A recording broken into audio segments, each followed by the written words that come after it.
સૌરાષ્ટ્ર યુનિવર્સિટીના વાઇસ ચાન્સલરે તાજેતરમાં એક કાર્યક્રમમાં ગંભીર ભૂલ કરી, જેનાથી સૌ કોઈ આશ્ચર્યમાં મુકાઈ ગયા.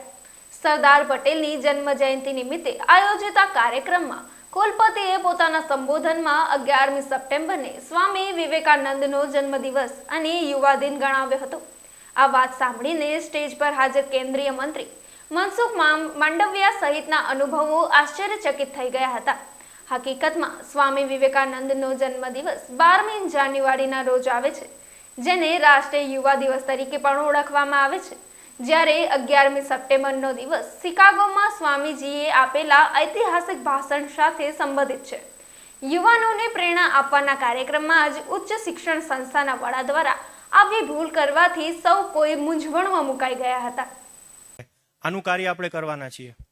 આજે એક સરસ મજાનો સુમેળ થયો છે. આજે યુવા દિવસ છે. 11મી સપ્ટેમ્બર એટલે પરમ શ્રદ્ધેય સ્વામી વિવેકાનંદજીનો જન્મદિવસ.